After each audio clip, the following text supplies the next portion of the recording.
Hello, everyone. Thank you for joining us today. We are going to get started with our webinar right at the top of the hour. Thank you. And thank you everybody for joining us. We're actually going to dive right in. We have a lot of information here. I wanted to kind of start off by saying that we have a lot of slides here where we've got some really important information for this exciting stage that we are going to be moving into next for our community. And so we are going to record this webinar, and we'll actually be posting these slides online themselves as well for people to go into and look at the details. But we're actually probably going to hop through in this webinar some of these slides. So we'll go through them quite quickly, but everything will be available afterwards. And so if we want to actually get started on the topic that we have here is the next treatment breakthroughs that we have coming through. And we have a panel here and everybody's going to take a topic for the steps that we're going to move into next. And so I'll introduce just a quick update on where we currently are, but what we see happening over the next couple of months into next year with the next treatment breakthroughs. And we're saying breakthroughs, multiple opportunities that we've got that could be coming to conclusions from the clinical trials and actual practical availability and access as we move forward in the very short term. And so if we want to go to the next slide, it is going to be a very busy period for us. There's a lot of activity that needs to happen as each treatment breakthrough goes through these steps that we're going to get into more detail on in this webinar. And really, we're going through these steps where we're very close now to certain pivotal trials ending, not just kind of getting full recruitment, but the actual planned trial ends. We then get the results, the data that comes from those clinical trials, and we start to see whether the trial worked, whether that treatment has the potential that we were looking for. If so, we then move into the regulatory steps for regulatory approval with the FDA that can then lead, if successful, to actual approvals of new treatments with the label that comes with that as well when a treatment gets approved and then makes it available to the community. We also then move into, after regulatory approvals, the steps of getting access for everybody, working with the healthcare system, healthcare providers to make sure that we can deliver these treatments, and also with the payers to make sure that we have coverage, insurance coverage as well. So we have all of these steps. A few things I wanted to kind of point out at a high level first is we're going to have to go through each of these steps potentially multiple times. That's one of the really good things here. It's going to be one of the challenges that we're going to be very busy, and it's not just one potential treatment breakthrough. We could have multiple that are going to come through. And so there is some efficiency. We sometimes get to talk to regulators on the same general topics that can apply for each of these breakthroughs that might come. But at the same time, each potential breakthrough needs a lot of dedicated focus and effort to work through, making sure that we have the right delivery and we have the right coverage with payers as well. So this is going to be a very busy time for our community. We've never actually had this before, and we still don't know if it's going to play out, but we've never had multiple treatment breakthroughs going through these regulatory approvals and access steps at the same time before. So it's exciting. It's a great challenge to have, but we've got to pay attention and make sure that we're putting the right level of effort and focus into each of these opportunities. We're also, I wanted to point out, actually at these very first steps already now. It's actually already starting to happen when we're making that transition from just early research and clinical trials to those pivotal clinical trials ending.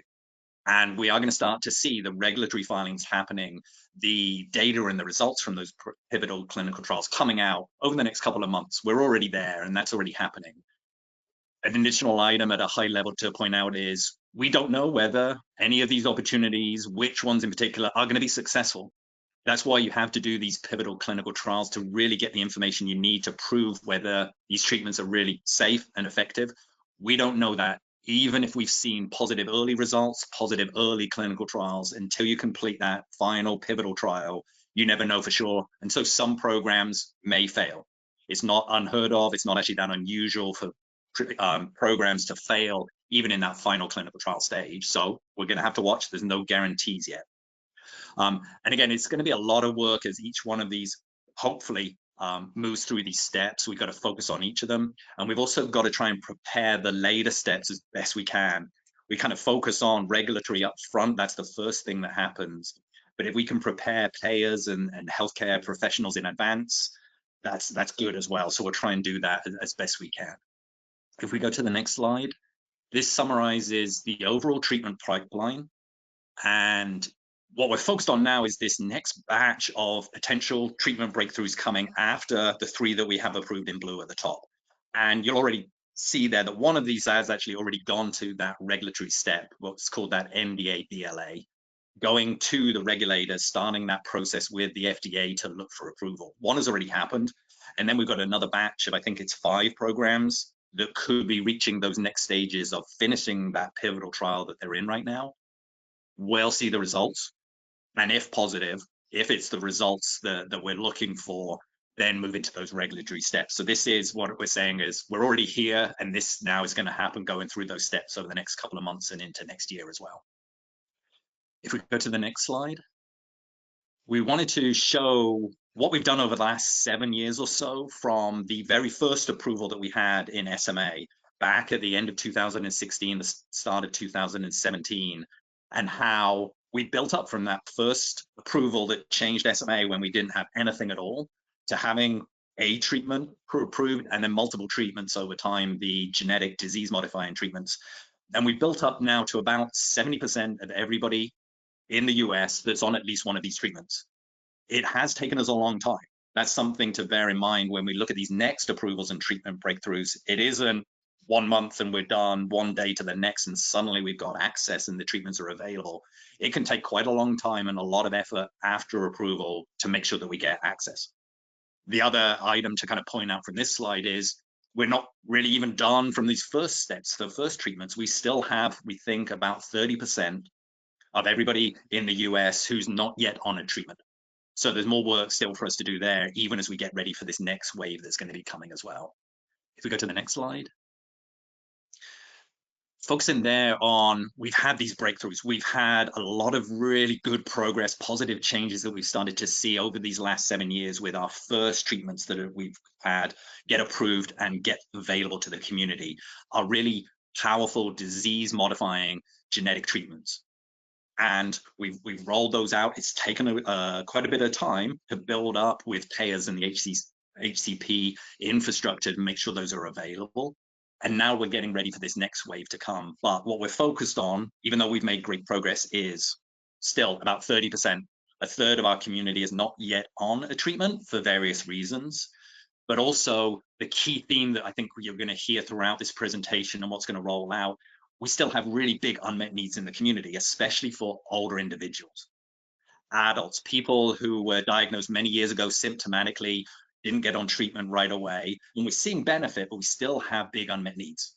And that's what we're focused on looking for, these next treatment improvements and this next wave that's coming of additional combination treatments to address the unmet needs in the community, especially for our older individuals. And it's also something that we'll focus on throughout this webinar, making sure that our outside of the community groups understand what these unmet needs are. Make sure that the regulators, payers understand the unmet needs that we still have, and then especially how these next treatment breakthroughs could meet those unmet needs. If we go to the next slide. Some of the general themes that we're looking at with these next breakthroughs and the access that we're going to work to get for them is this is building on top of our current treatments. These powerful genetic treatments, the disease modifying treatments that we have now, they're the base of everything. This is what we've looked at with SMA, that you've got to do that first. You've got to look at the genetic cause and sort that out first up front. Then we can build on top of it. So all of this is building on top of what we've currently got. You've got to have that genetic base, the genetic disease modifying treatments going first. And now we're looking for improvements on top. So we've got to pay attention that even though it's taken us a long time, and we do have pretty good coverage from payers for our current 3 genetic disease modifying treatments, we don't want to slip back on those. Even though we get a next improvement, we have potentially combination treatments coming, we don't want to see new restrictions coming in place, slipping back for what we've currently got. That is the core. We've got to maintain that, and it's building on top of that that's important.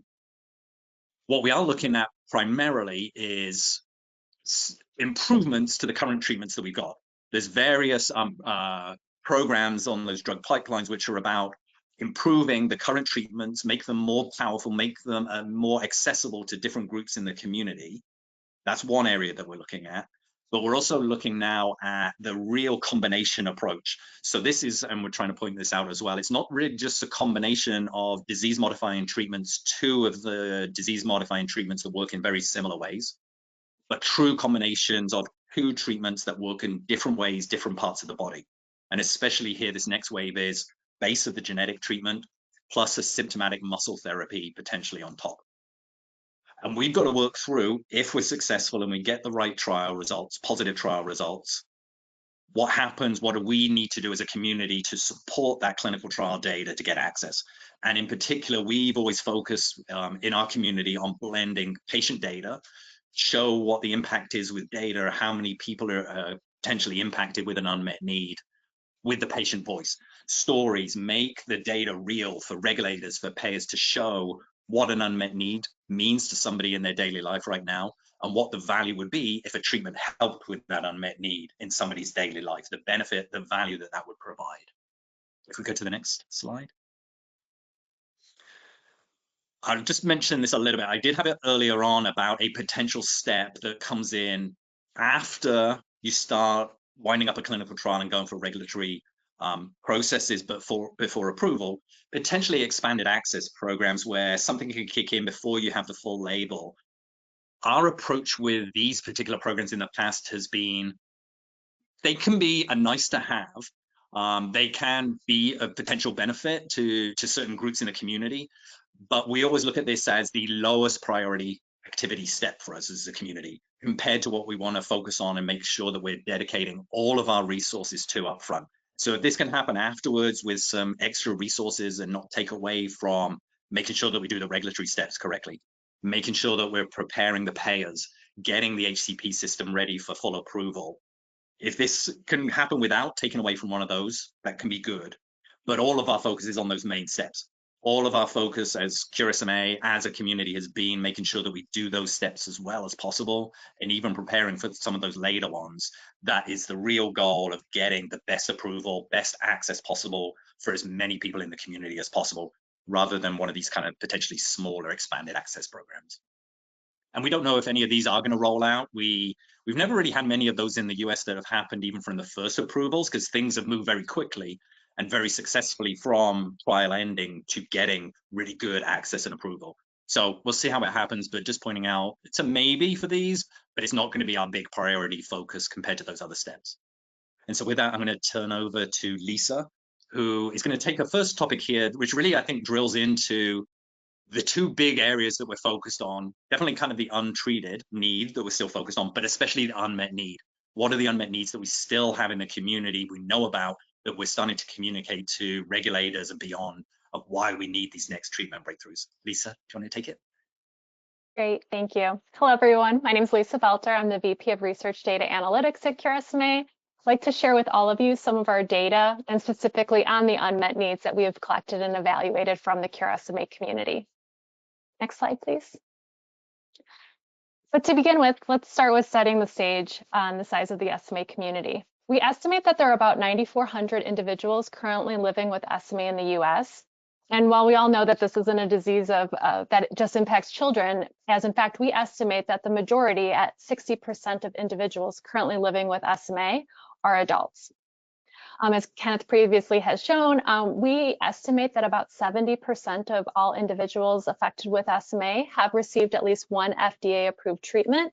And we estimate that that remaining 30% are most likely adults with SMA. Next slide, please. According to our data, we show that the majority of children with SMA, at about 97%, have received at least one FDA-approved treatment, and some have received more than one treatment. And among adults, defined as those 18 years and older, again, we show that the majority, at 84%, have received at least one FDA-approved treatment. And among those that have been treated, some have received more than one treatment. Next slide, please. However, treatment, care, durable medical equipment coverage is not met without challenges. Among children with SMA, 45% of them had to appeal at least one insurance denial to get access to their SMA treatment, and a slightly higher proportion of adults, at 49%, have had to appeal at least one insurance denial. Additionally, for both children and adults with SMA, it has been reported to us that both their physical therapy or their occupational therapy needs have exceeded what their insurance will cover. And both children and adults with SMA have had insurance deny coverage of their DME supplies. Next slide, please. But with the approvals and the use of SMA disease-modifying therapies, we are seeing a remarkable trend in the motor function of our community, such that we're now seeing a 50-50 split of those who are non-ambulatory versus those that are ambulatory in children with SMA. More specifically here, you can see the breakdown of current maximum motor function that has been reported to us among children with SMA. And historically, we've not seen such a large proportion of children that have reported to us or their parents have reported to us that they are ambulatory.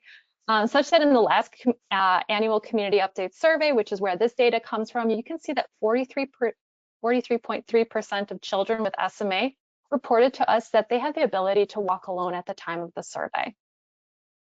Next slide, please.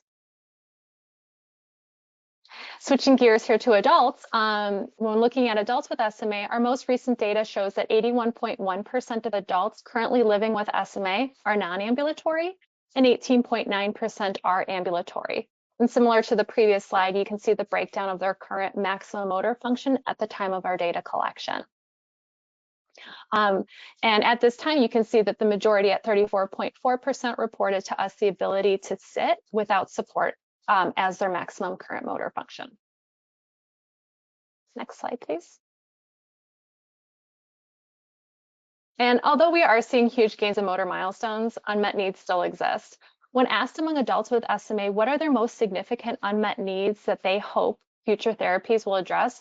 The most significant unmet needs among both non-ambulatory and ambulatory adults were the same: gain muscle strength, reduce fatigue, and achieve new motor function.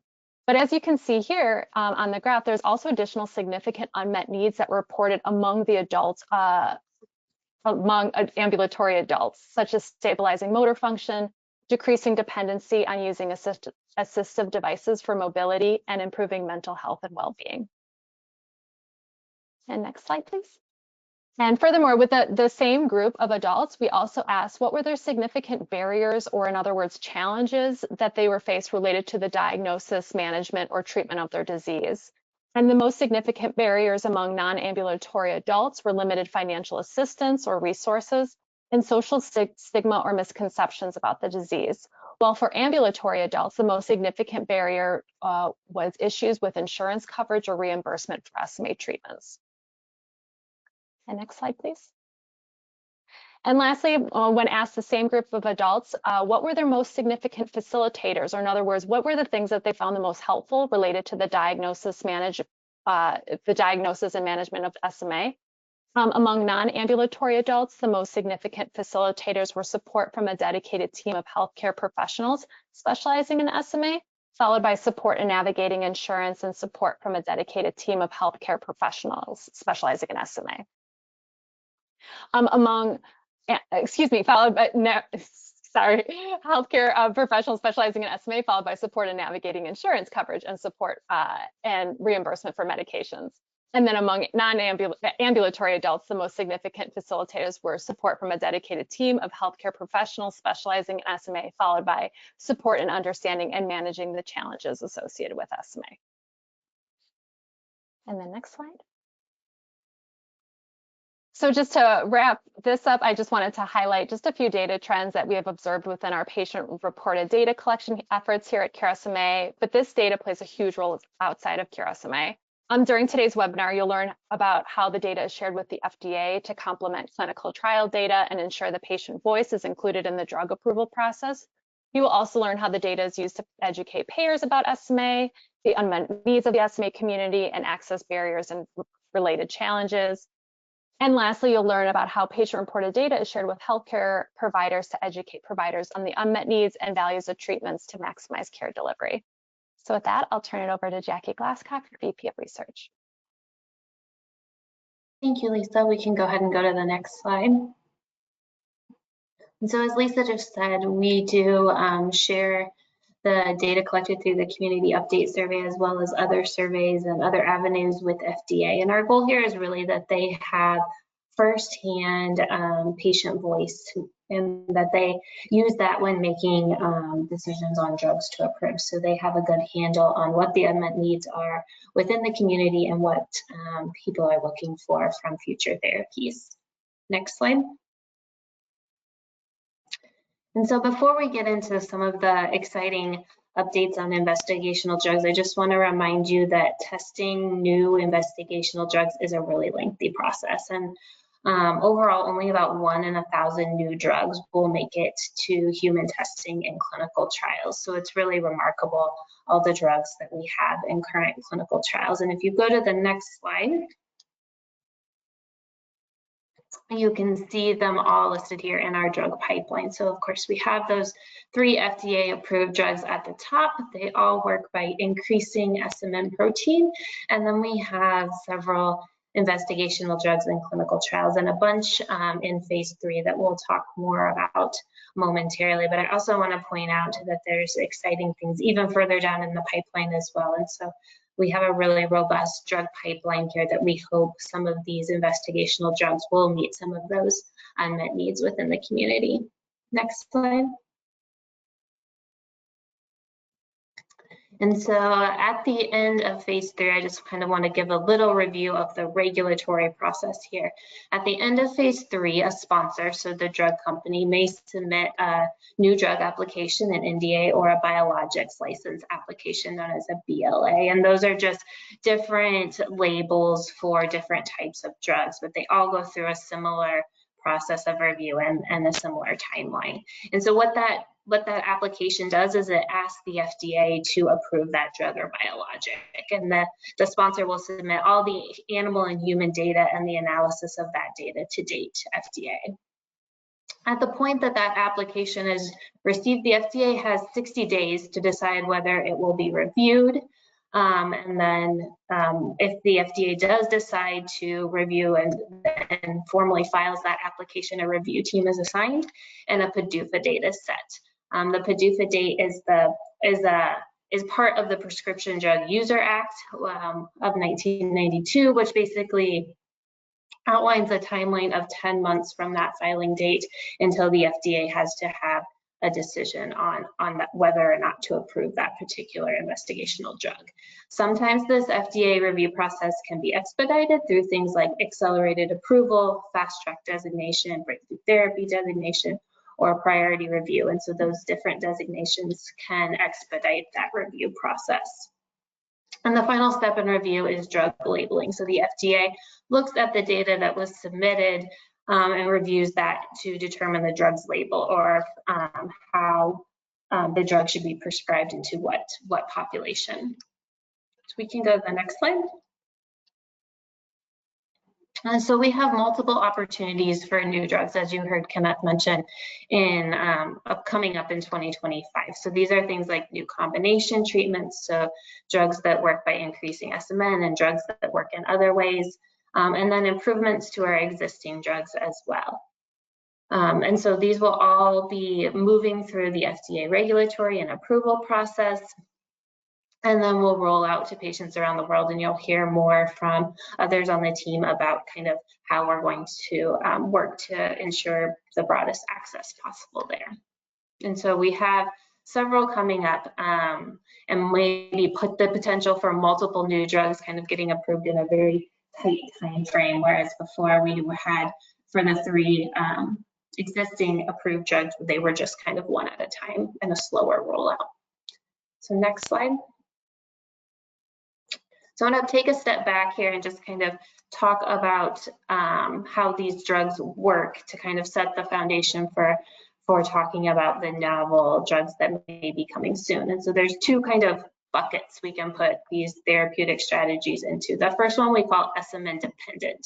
And these are how the 3 approved drugs currently work. They all increase SMN levels. So they're working in a way that is dependent on either gene replacement or modulating SMN2 to increase SMN protein in the body.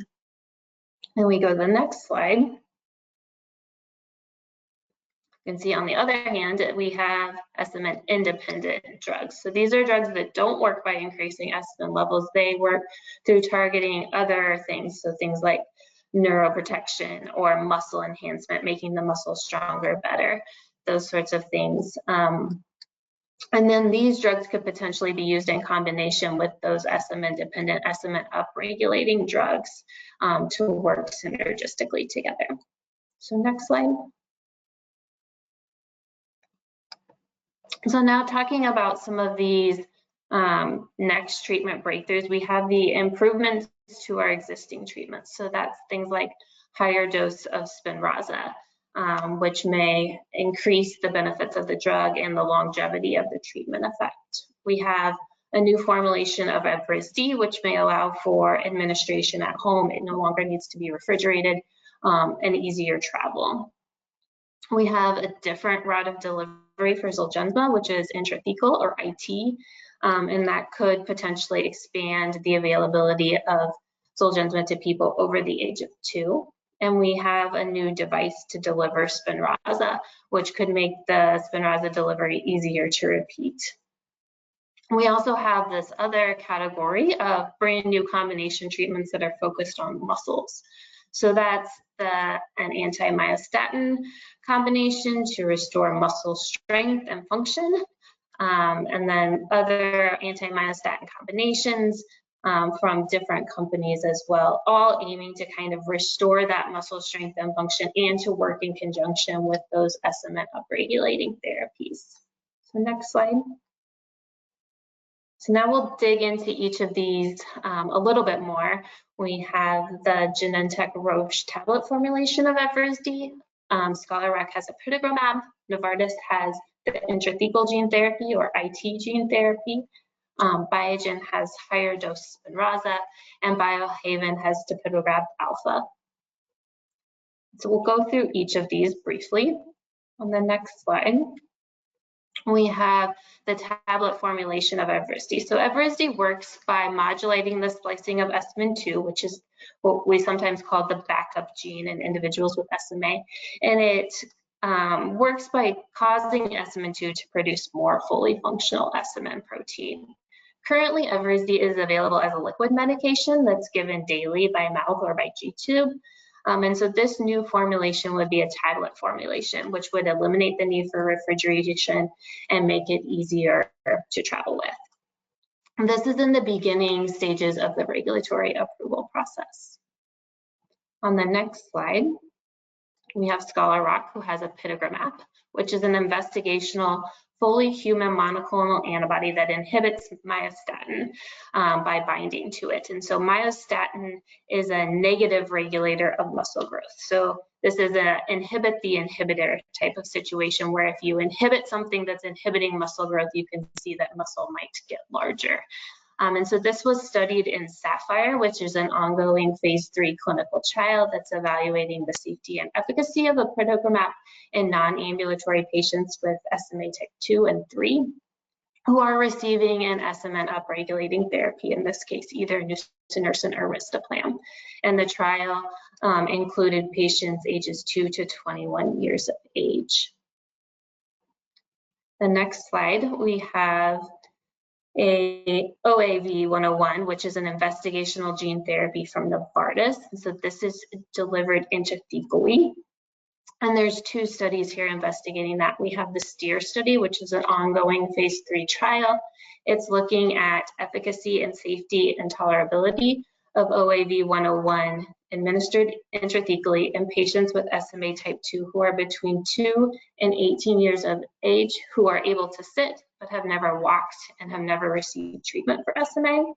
And then we have STRENGTH, which is an ongoing phase 3 trial looking at OAV101 IT in patients with SMA between 2 and 18 who discontinued treatment with nusinersen or risdiplam. So those 2 trials are currently ongoing to investigate IT gene therapy. Next slide. And then we have Biogen, which is looking at a higher dose of nusinersen. So nusinersen is what we call an antisense oligonucleotide, or ASO. It's administered intrathecally, and it alters the splicing of SMN2 mRNA to promote the expression of SMN protein. So again, works by a mechanism that causes the SMN2 gene to produce more fully functional SMN protein. And this is being studied in a phase 3 trial called DEVOTE that's looking at the safety, efficacy, and tolerability of this higher dose of nusinersen in participants with SMA. And the ages for that trial were 7 days of age and older. And so that study has now been completed. And the last one here that we will discuss today is Biohaven. And so they are studying tildacerfont, although that's a bit of a tongue twister. It's a myostatin inhibitor in clinical development that targets both myostatin and activin A signaling. And those are two regulators of muscle mass and adipose tissue. So again, trying to target things in muscle to increase muscle strength and function. And this is being studied in a phase 3 trial called Resilient to evaluate its efficacy and safety as an adjunctive therapy to increase muscle in SMA patients who are treated with nusinersen, risdiplam, or omecamdipine and Paravac, or Zolgensma. And this is being studied in individuals ages 4 to 21. And we go to the next slide. So you can see there is a lot of exciting investigational drugs kind of at that crucial end of phase 3 trials. So we expect a lot of exciting news in terms of FDA filings and that sort of thing in the coming months and into 2025. So with that, I'll turn it over to Maynard Freeze, who's going to give us an update on payer preparations. Great, thanks, Jackie. Hello, everyone. This is Maynard Freeze. I'm the Vice President for Policy and Advocacy at Cure SMA. You just heard about the next wave of possible treatment breakthroughs. Next, I wanted to highlight Cure SMA's efforts to help ensure that the community can access existing and future treatments. Next slide, please. So on this slide, you'll see our treatment goal coverage. So bottom line, we want you, the SMA community, to have timely and full access to the treatment options that best meet your needs. We want you to dictate treatment choice, not your health insurance company. And we want your access to be timely without unnecessary delay. Next slide, please. So Cure SMA regularly advocates for strong coverage policies directly with payers, which is the term that we use to describe the public and private healthcare insurance plans across the country. We start with specific treatment outreach shortly after the FDA approval. We did this following the approvals of Spinraza, Zolgensma, and Evrysdi, and we will conduct this outreach for any newly approved treatment in the future. In this initial outreach, we share the community perspective, educating payers about the treatment, its clinical evidence, the FDA recommendation, and why it is critical that the treatment is fully covered as indicated by the FDA. We also educate these stakeholders at other times, including when there is a new evidence that we want to share with them about the treatment, or if we find community trends related to access barriers or restrictions. And then finally, we promote access through our work in legislative advocacy by supporting policies and proposals like the Safe Step Act that are aimed at promoting access and reducing barriers and delays to treatment. Next slide, please. So our audience for our outreach is as follows. We reach out to private payers. This includes the national and regional insurance companies across the country. It also includes public payers, which are the state Medicaid agencies. And then finally, governors and other key lawmakers. Next slide, please. While we do not know if these next possible treatment breakthroughs will receive FDA approval, Cure SMA is already preparing for that possibility with strategic payer education.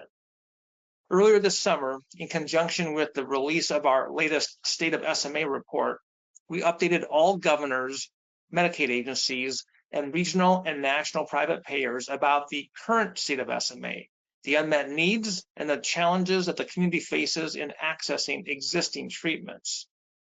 Later this year, we are planning another update to share the patient voice and experience, where we will provide the newest data and, more importantly, your direct quotes and experiences about your treatment barriers, your unmet needs, and how new treatments to address these needs could greatly improve your health and quality of life.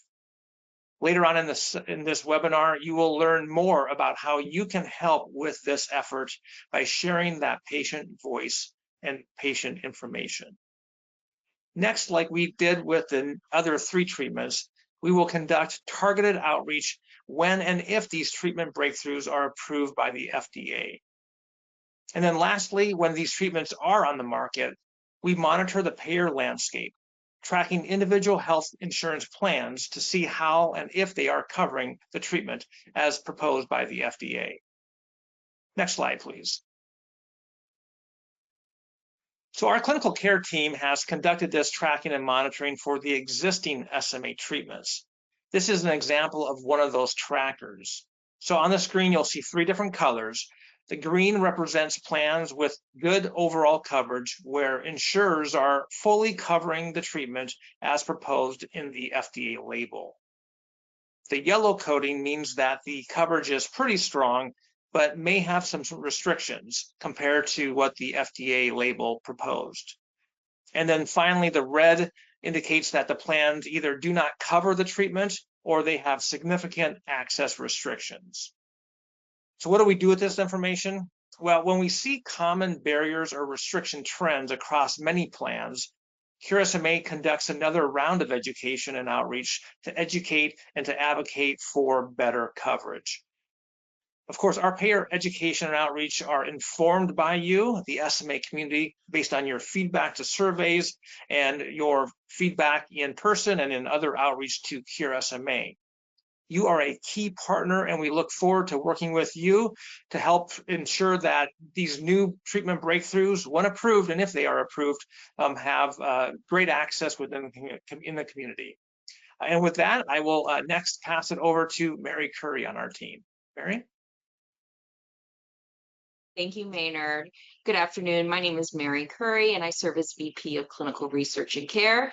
And today I'll share a few updates regarding our preparations with healthcare providers and the broader community. Next slide, please.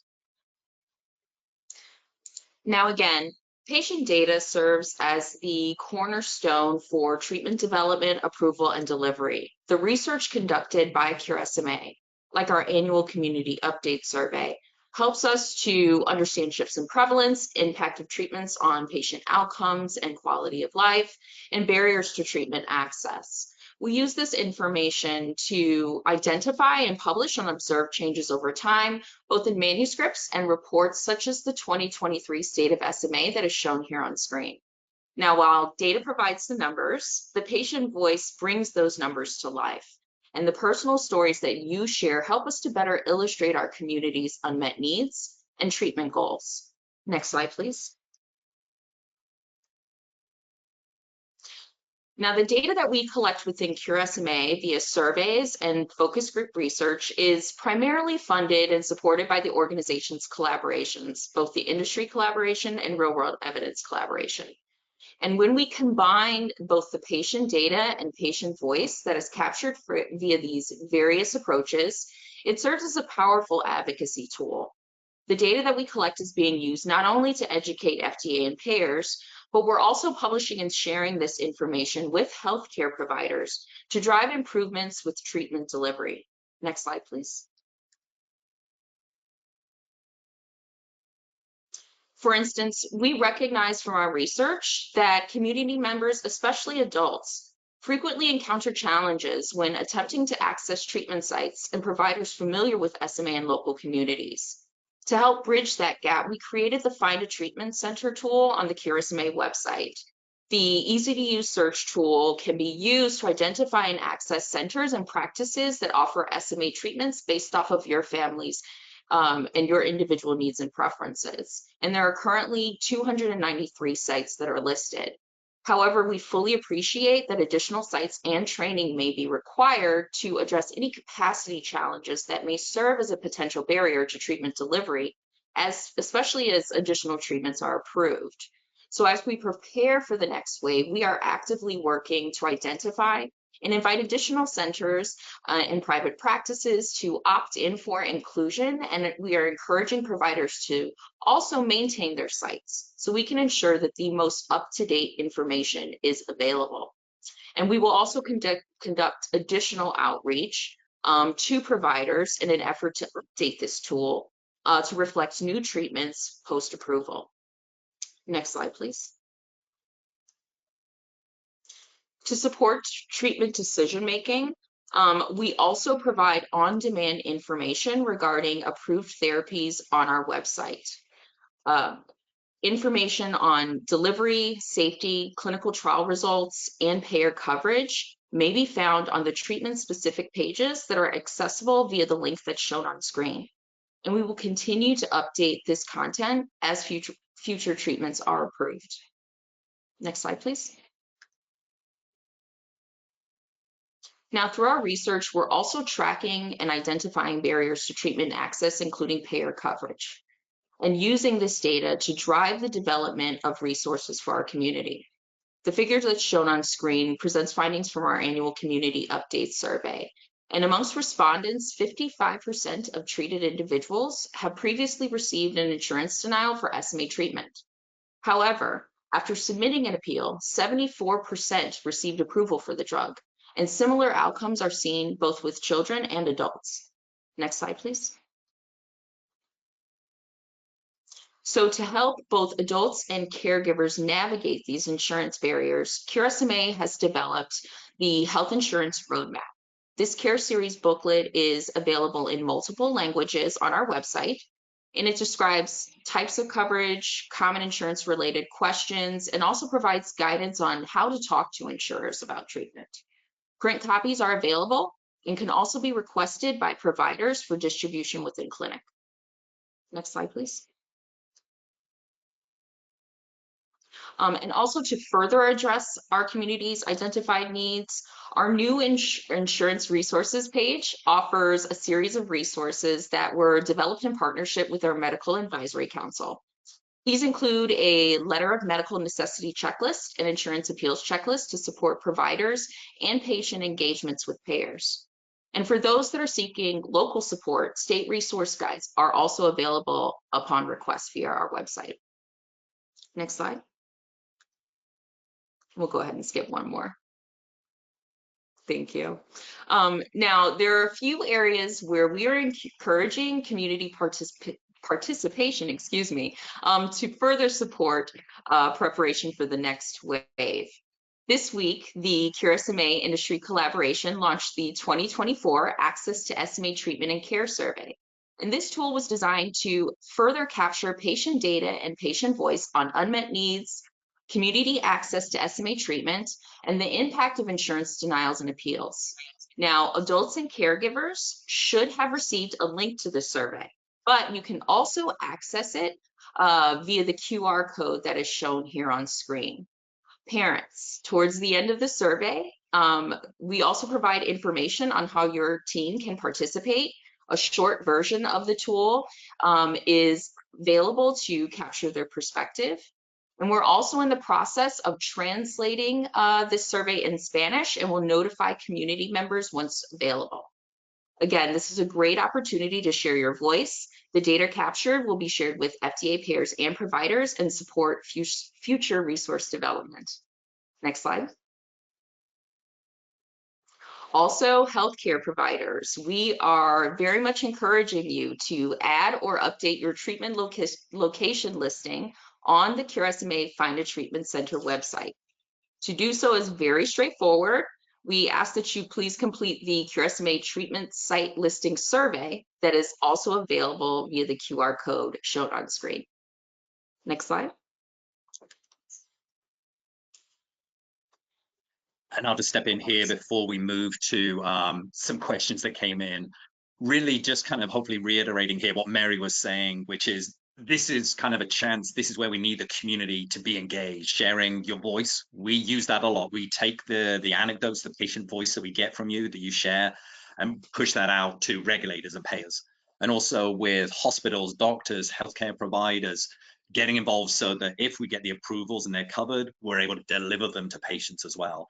So this is what our community's done very well in the past. We need to do it again. And so there's also opportunities to get engaged with donations and walk and rolls to support all these efforts.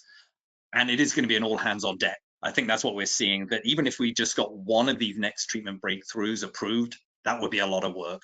We could have multiple, even maybe 5 or 6 going on at the same time. So it's going to be an all hands on deck for the community to be involved, advocacy, sharing your voice, getting new providers, hospitals ready to deliver the new treatments that are coming as well. So it's going to be an exciting time. We hope for as many as possible. It's going to be a lot of work, though, that we definitely are looking for this community to do successfully once again, like we did in the past. Sorry, Mary, did I cut you off on anything that you wanted to say finally? No, that was it. Thank you so much, Kenneth. Oh, good. So then we're going to shift now to some questions that came in. And we've tried to answer themes that we saw coming into us with these slides. We just wanted to call out a few additional topics. And the last thing I'll say as well is, after we've done this webinar, we are going to wait and see results that come out, regulatory filings, but we're probably going to move into some additional webinars that might focus on specific programs as they move to those next stages. So there's going to be webinars that follow on afterwards. We'll try and answer additional questions as well. And again, probably expect that over the next 6 months into next year, additional more kind of focused topics and webinars that we'll put on, additional information that we'll push out as well. But Sarah, did you want to take the first question that we'll try and answer? The first question that we received is, what is available for weak adults? And I can take that to start off with. What I think we'll say is the vast majority of these next treatment breakthroughs, the clinical trials that are ending, are really focused on this area. They're definitely more targeted to older individuals, adults, and there's a big theme of what can we do now to help bring back lost function, restore strength. That's a big theme with all these. So there's the trials, the programs that are going on to make the current treatments more available, easier to take, access for older individuals, boost their potential benefit.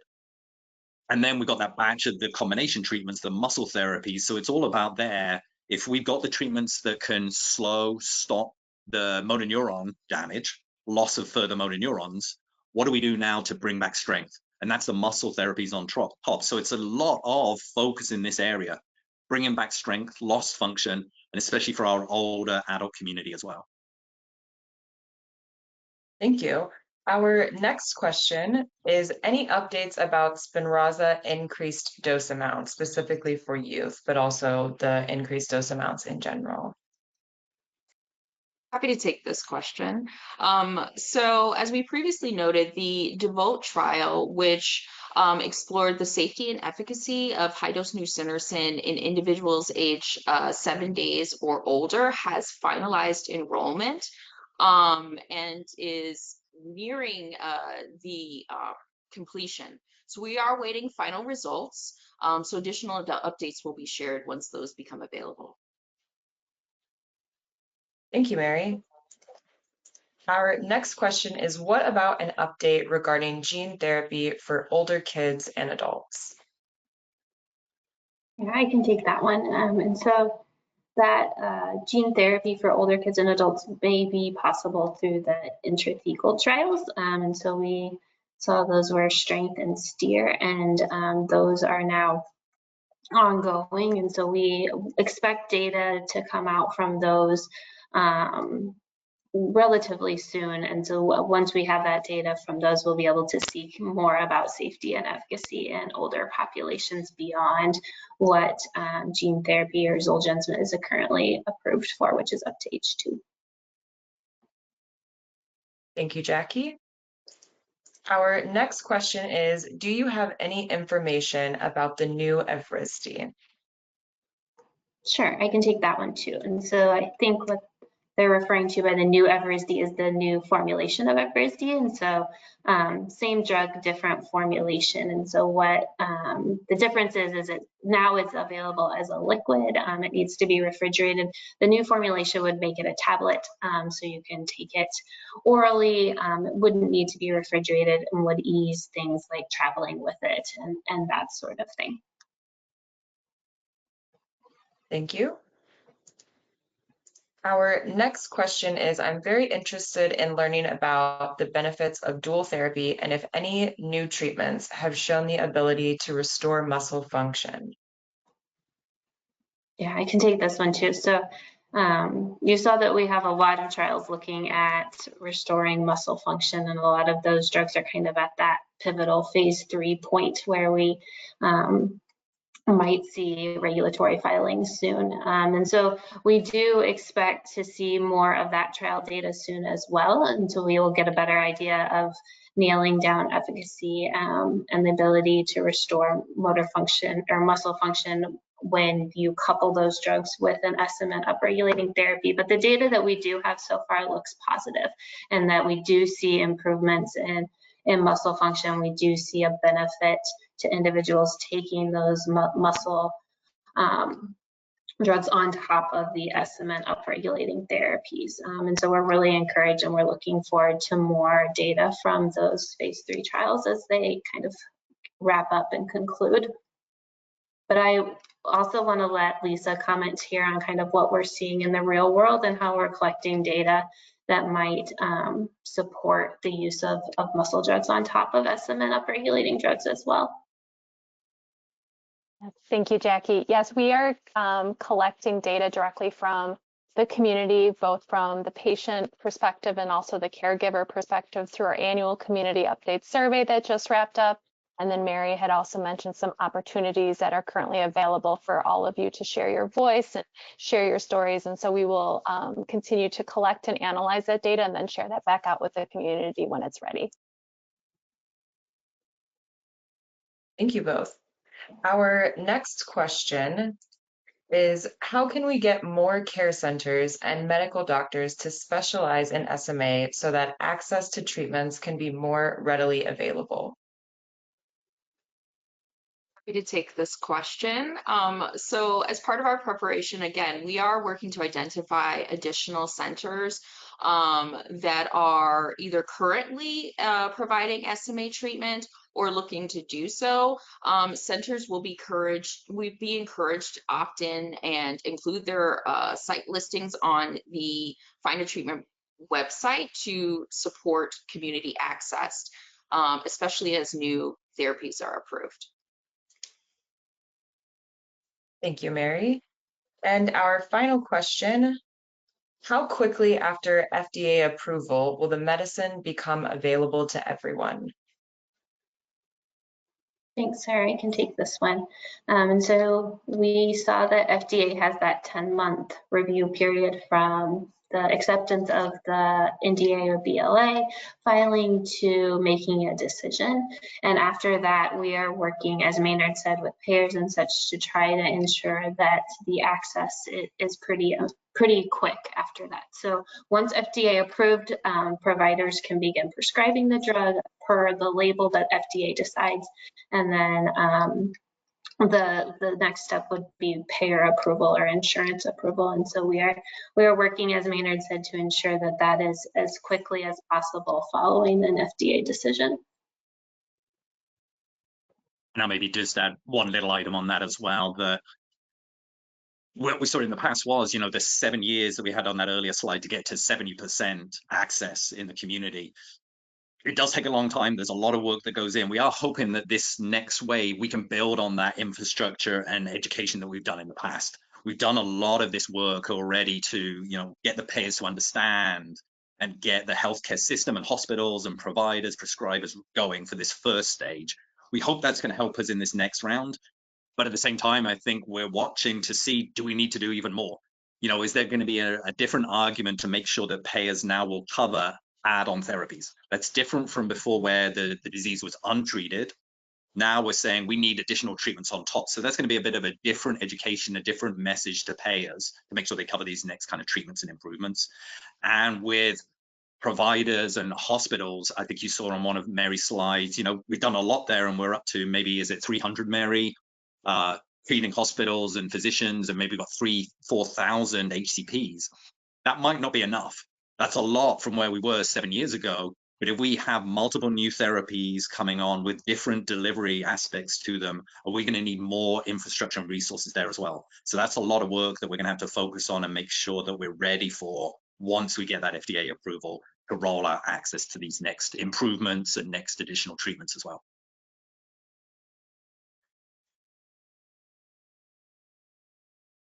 And that concluded our questions that we received in advance.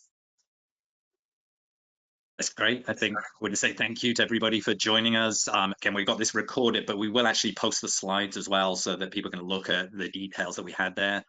And then once again, we will push out information. We'll make sure that any results that we see coming through, we push out to the community, make sure those are available, and more webinars like this as we get more specific, as we see those results. And hopefully over the, as we get into next year, some approvals and those active steps that happen right after approval from the FDA.